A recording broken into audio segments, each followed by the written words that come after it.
This is Beyond the Uniform with TJ Brassil. Well, welcome back into another episode of Beyond the Uniform. I'm TJ Brassil, and I'm joined today by Olympian and two-time NCAA champion in the Jav, Sam Crouser. Sam, thanks for joining the show, man. Yeah, thanks for having me. So you and I threw up at Oregon together, and I'm a few episodes in, and I've yet to have a thrower on, so I feel like that's almost a sin on my part. So one, I apologize, but I'm honored to have you as my first of hopefully many throwers to come. Yeah, I'm hoping. Yeah, glad to be the first, but I'm excited that you can hopefully too add many more throwers in the future. Absolutely. All right, so let me take you back in time real quick. So 2012, you qualify, or you're coming second in the Olympic trials, don't have the standards, so you can't go. And then we jump ahead to 2016 and you make the team. And not only do you make your first Olympic team, you're going to your first Olympics with your cousin, Ryan, who made the team as well. What was that like to go to your first Olympics with your cousin at your side? It was great. And I'd say from 2012 to 2016 were two very emotionally different times too. 2012, being in college and then coming so close to making it. And then 2016 for me was a lot of emotions, I'd say, just coming off of 2015 from being in college. And then I had kind of come through a lot of injuries and finally being able to make the team. And then going with Ryan, it was just, I'd say, a dream come true to be able to go there. And we got a, room together. I think it helped both of us. And then for him to win the gold medal was just an amazing kind of moment. You hardly can believe it. Even today, just hanging out with him sometimes, you can hardly believe it even happened, to be able to compete at that highest level. But then, anyone who's been in the sport knows how hard it is to even make it. But to win a medal is unbelievably hard. And just to accomplish that feat is incredible. So you talk about how it was super emotional kind of leading up and going up through trials. When you finally got that spot on the team, when you finally got there, what emotions did you have? I was definitely very, it was an amazing moment for me, but I would say it's not what I felt like it was the best I could do. And again, it's just, I think because of an accumulation of so many injuries for me. I would say I believe in a bit of fate where destiny, I think I probably could throw farther, but it just wasn't in the cards for me in the end. You know what I mean? Where I came to Oregon and there were just some injuries that played out and stuff like that. I had a knee, some back stuff. Do I regret any of it? No. But I think that in the end, some of this stuff just delays or it doesn't help in, how far you can ultimately throw. So making the team was really, it was great. It was an amazing thing, but also I had some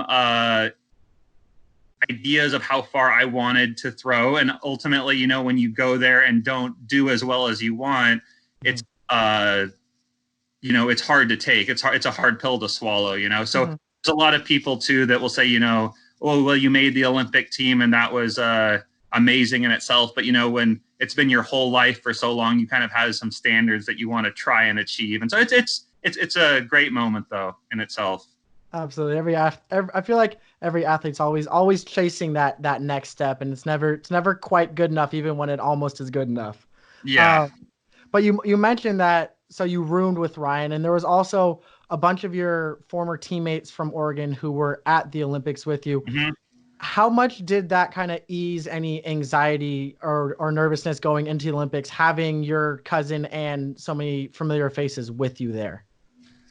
I think it helps a great deal. When you can go anywhere, especially to the biggest stage of your whole life, and you're competing and there's so many emotions there. It's not just the physical piece of performing, but there's so many emotions and you have someone to talk to and not just about track, which is life in general. You can go talk, get your mind off things, whether, it was people from Oregon or Ryan, who I've known, I mean, my whole life, of course. And it's just nice to be able to, after a long day, just talk about things other than track. Mm-hmm. Oh, and because the whole kind of anxiety of it can just drive you crazy a little bit. And not just once the competitions are over, that's what a lot of people don't know, is just people are doing other things. There's a lot of noise. There's a lot of crazy stuff going on. So there's a ton of distraction. So you can have somebody to help you focus, I think, that can lead to good performances. And track, so in the Olympics, track is usually like on the back half of them. It's kind of like the second week. So you have a whole week and a half leading up to when you're even starting to get ready to throw. How difficult is that with, like you were saying, with athletes being done and all this noise and everything going on, all the pomp and circumstance, like trying to get through that and just get to your event? I think, well, with that, I think that's why a lot of athletes, it's timing it up. Do you come down early and adapt, or do you come down late and try and time it to where you miss all that? So okay, there's just a lot to the whole timing of your performance, and a lot of variables that can go right or wrong. And once you're there, you can just see how much stuff, how like all encompassing the Olympics really are, of not just the sport, but how many cultures come together and how many athletes are there. And it's a really an amazing group down there. And then you mentioned Ryan winning the gold and how that like it still almost seems unreal. When he won that gold, what was that moment like, being able to be there and watch your cousin win a gold medal? Well, I would just say that, like, leading up to the Olympics, let's say his whole career, because for people that don't know Ryan and just know him from the outside, just know him as the athlete, but I've kind of known him as the athlete and the person. He's such, first off, a hard worker, a focus, and a student of the sport that I knew going into it, he was going to have a really good shot. The way he trains and watching him in practice, I knew that if he could do anything like he was doing in practice, he'd have a good shot. And then watching him come out in that first throw was just incredible, because it's one thing to, and anyone I think would agree with me on this, is that it's one thing to do it in practice, but to execute on the highest level is totally different. That's where it takes that kind of killer instinct. And Ryan is one of the most amazing athletes, I think, in that regard, where to find people who can perform at the highest level is very hard to find. And that's where you have, like Ryan, Mondo Duplantis, Usain Bolt, those kinds of people, I'm just naming, but when the time matters, they bring their best effort, and that's tough to find.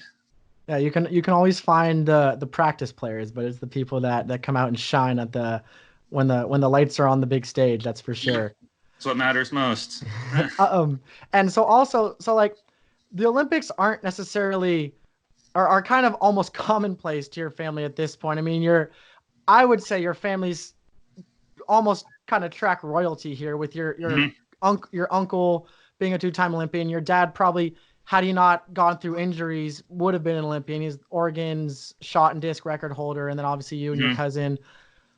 Growing up, what kind of pressure did that put on you going into track, knowing the history that your family already had? I don't think, like, in high school I was ever pressured at all. You know what I mean? Like, I felt like when I got to Oregon, it was much more of like a business style. You know what I mean? Where, maybe that's because of the points and stuff. But in high school, I felt like maybe that's just because of the way my dad did it and stuff like that. It was just kind of have fun, throw, and it will come, we'll practice and then we'll perform and it will come. And I didn't feel like it was a kind of like, I just felt when I got to Oregon, it was kind of like really business oriented. You know what I mean? Where sometimes they don't put as much on people's careers afterwards, as much as like, let's crank out a lot of points and get championships now. So to me, I was in high school, there was more importance on the growth of an athlete, to where in college it was almost more the reverse of that, and not the long-term growth.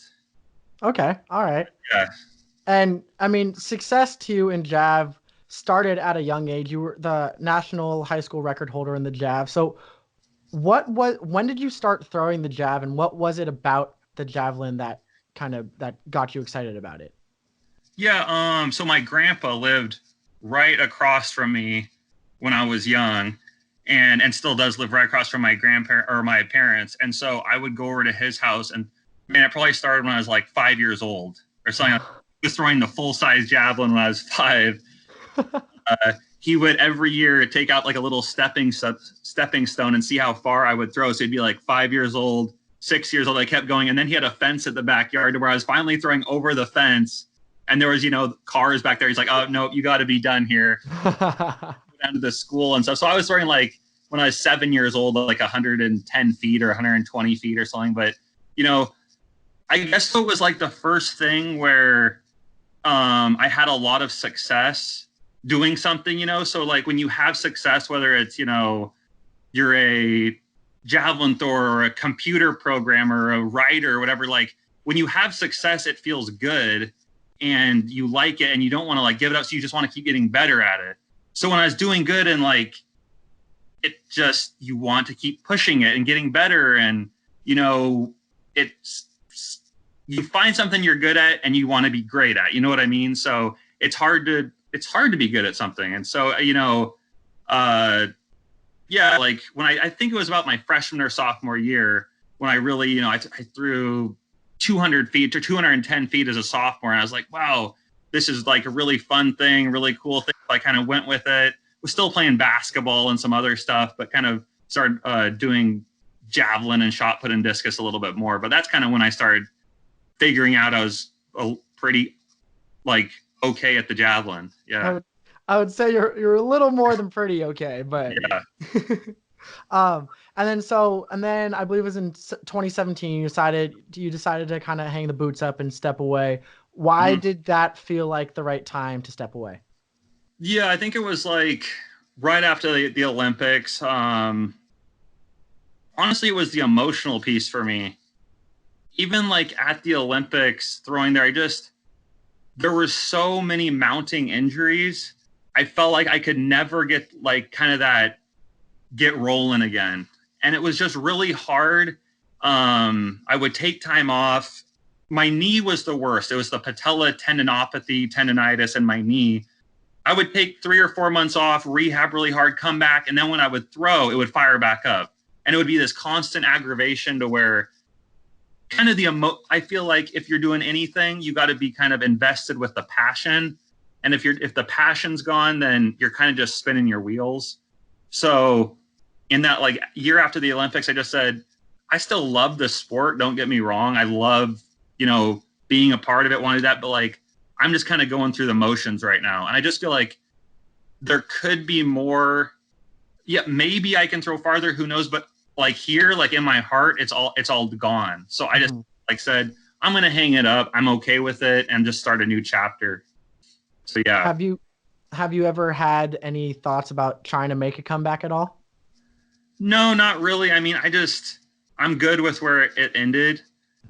I understand like a lot of people would be like, yeah, you ended so young and stuff, and you feel like there could be a lot left in the tank. But again, for me, it was just it was more, I don't know. Honestly, if I can just spill it all out there, it's like when I went to Oregon, I feel like a little bit of my passion was lost. Honest with you. Like I was so passionate about the javelin, and I feel like when just a little bit of that passion was lost, I don't know if they have that true kind of passion down there that they need. So that's how I feel though. Do you think that's kind of just college athletics as a whole? Like, do you think that would have happened anywhere? I really feel like it's hard to find because it's turning into such a business. I would say like if you get into football, that is a true business. Track and field is not a money-making business. You know what I mean? So but like for trying to improve kids, trying to make them come out and improve. And I understand like it's hard because like coming out, I had thrown 250 feet or whatever. So it's going to be hard like this and that. But I had a lot of passion coming out of high school. I had a lot of ideas of where I wanted to go. And I felt like my dreams and ideas didn't exactly meet their ideals. And, you know, it was more like, hey, if we can win a Pac-12 championship throwing 235 feet, that's okay. Whereas I had the idea of let's go for bigger than that. You know what I mean? So sometimes I feel like kids coming out of high school, especially like throwers, runners, whatever, don't let the coaches kind of, you know, it's not all about winning championships. Don't think winning championships and shiny trophies is the biggest thing. It's about your growth as an individual, like athleticism, and, you know, there's more to life after track and field too. So like look for a good education too. I think you can get sucked into the shiny stuff. Looking back on it, what might you have done differently? I don't think I would do much differently. It's just I was an 18-year-old kid who was extremely introverted, had not many friends at the time. Like I was going to Oregon because, you know, my friends went there, and I liked Oregon, but like I didn't see myself moving away, you know, like it was hard for me and stuff. So this was a place I was very comfortable with, and it was hard for me to like go anywhere. And I think that's for a lot of people. You want to stay in your comfort zone. When you're 18, it's hard to make a life choice that's going to impact you for a long time. So, and I think that's one of the things that's wrong with our society right now is like you're making kids go to school when you're 18, come out with a ton of debt.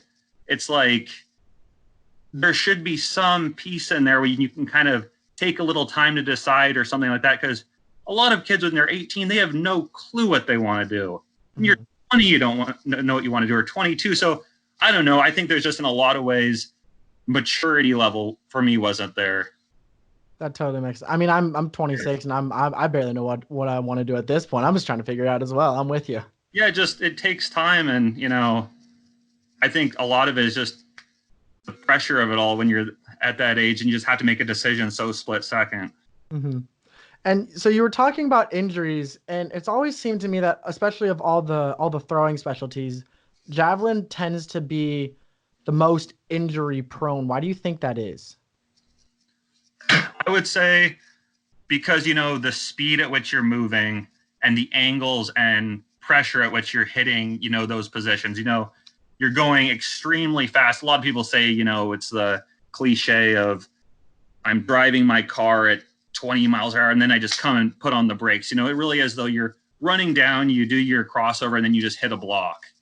But when you think of that block, if you're hitting with a straight leg, that's a lot of pressure on the knee and the hip joint. So there's not many sports like that, you know, like the shot put, a lot of pressure on the hand, discus, not too much, but the javelin, there's just a lot of joint damage, you know, in the knees, the shoulder a ton if you don't throw correctly. But I'd say it's just, you know, you can't overuse these too much. And when you are practicing, if you're throwing hard, it's tough on all this stuff. It's not a sport that was like created to be easy on the body.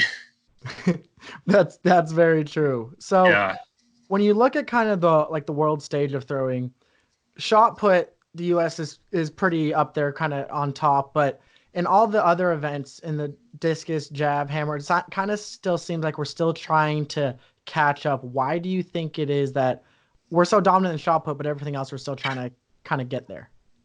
I think it just goes in cycles, you know, probably. And I think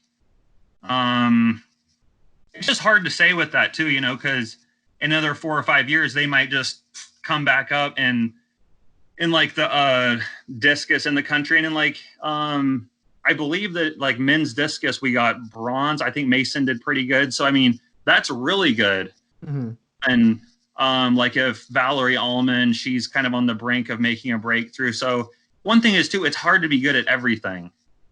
So, you know, if you're, you know, you got a guy winning bronze in the jab and this and that, it's just, you're going to have your give and takes with everything. But I think for like the javelin, one of the things is you watch the Europeans, they're so smooth on the runway. just really good at moving.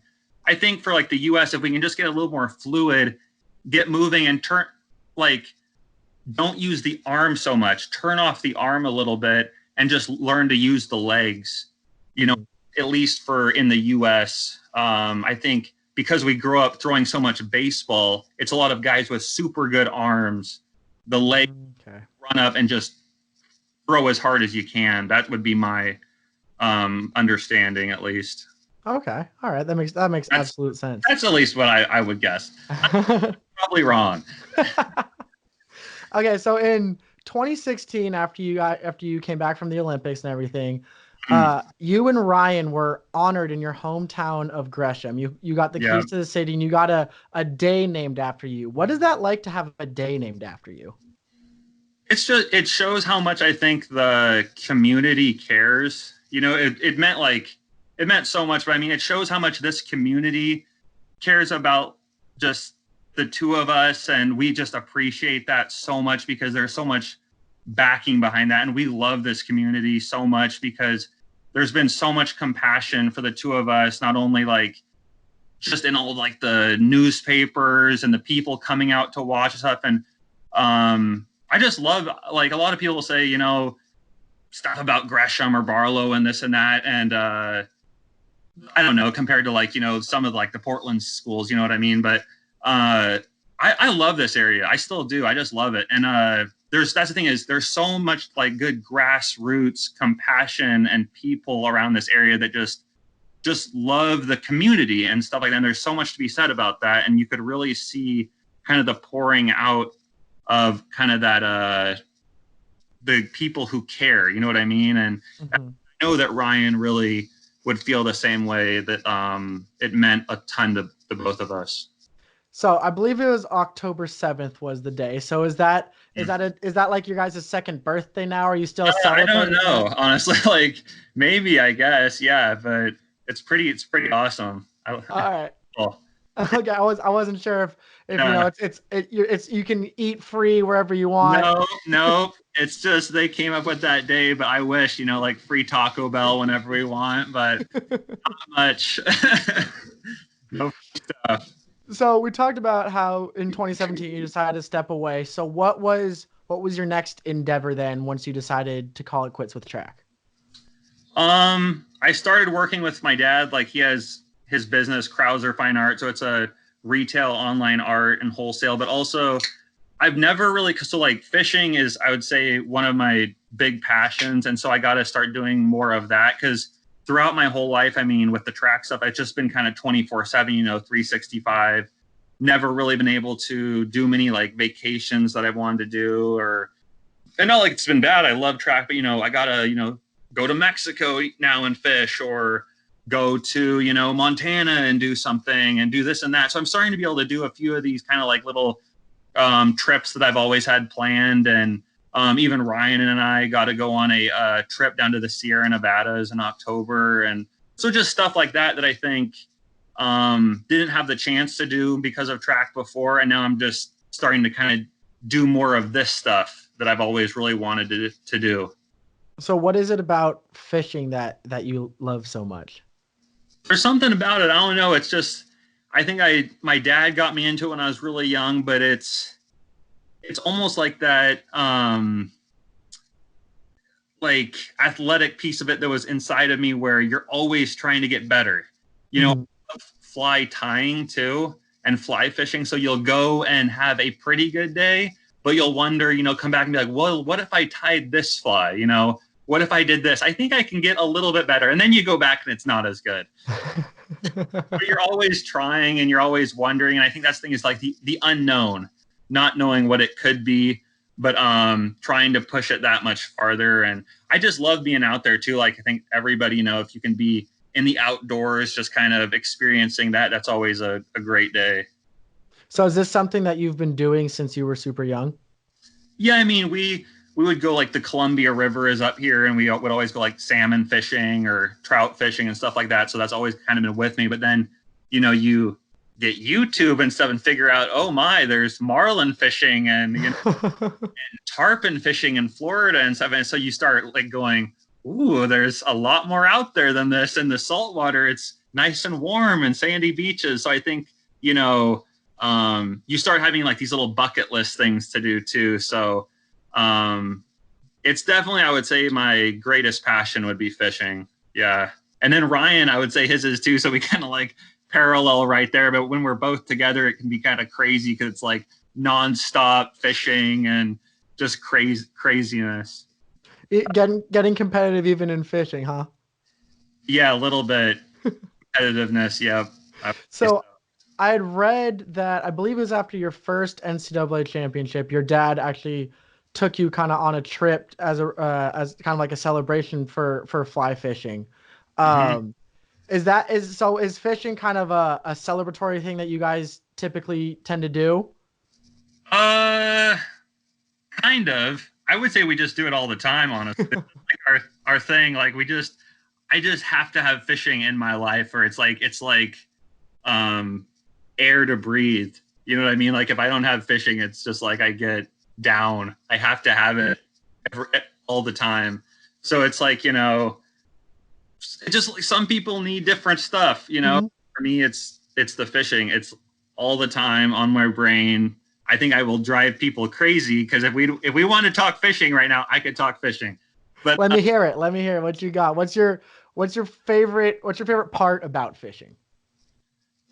It's like I said, it's just like you know, everything about, you can get like the reels, the rods, the fly tying. It's like a collection of stuff. You know what I mean? Where I can't have one rod, I got to have 100, and it's just like I don't know why, but it's just there's something better about everything. You know, okay. And then if you go to one spot, you'll figure out that, you know, you go to Florida and then figure out, you know, oh, the Seychelles off of like Madagascar or something is better than that. So you got to save up for this one. But it's just like, there's so many little pieces to it. It's crazy. Oh. All right. I like it. Now, growing up, I remember seeing on TV, I think it was like Bassmaster, where like the like professional fishing leagues. Yeah. Was that something you watched growing up? Is that an aspiration as well? That one is much of like aspiration, but I was like, yeah, always watching that. And like, that was just a cool thing to come on like ESPN, because it's like the offshoot, you know, you're thinking like, oh, basketball will be fun. It's like, oh, Bassmaster's on. You got to watch Bassmaster. This is it. Oh, we got a 5-pounder. He takes the lead, like that kind of thing. But no, that was awesome. I just like love that kind of stuff. And then you do have those kind of like dreams and aspirations to become that kind of thing. Then you figure like, I don't know exactly how I'm going to pay the bills being a professional bass fisherman. You know what I mean? But it's cool. I like doing that kind of stuff in my spare time. So besides fishing and working with your dad, is there anything else, or is it wake up, eat, work, fish, sleep, repeat? I do tons of different, like I've been coaching too on the side, helping out some kids, and then, you know, just the regular type of stuff, hanging out with people or going hiking, this and that. I don't know, just whatever I do. I mean, I would just say the main thing is like when I have time, I really, again, like to just go and, you know, try to do some fly fishing or, you know, get in the outdoors, I'd say is like the main thing I like to do. Totally. And you had mentioned the business that you work for your dad with painting. Mm-hmm. So typically when you think of throwers in these big, brawny, massive throwers, you don't also think of then like delicate watercolor paintings. Yeah. What is it about painting that he got so into? He had done it his whole life. So he'd always been a painter. And it started out as, you know, drawing, pencil drawings, and then he painting. But he was a real estate agent. And then when the market crashed, he kind of wanted something else to try. So he gave it a go. You know, he had been painting. So he went to a show. He did okay at it, but wasn't really that good. You know, it didn't go as well as he wanted. But he kept going. It kept getting better and better. And he kind of thought, making a living at painting is pretty hard for most people. And he was thinking, I don't know if I can really do this, but he kept going with it and going to the shows and the online stuff. And ever since then, it's kind of like evolved into a little business. And kind of like you said, like it's kind of ironic that this big guy is doing little paintings of like birds and fish and stuff, and people always ask him like, you don't fit the like iconic role of a watercolor painter or anything, but you know, it's funny, and he's made it work, and he really enjoys it. So yeah, it's good. That's awesome. That's great, and they're gorgeous paintings as well. So Yeah. it's clearly working out.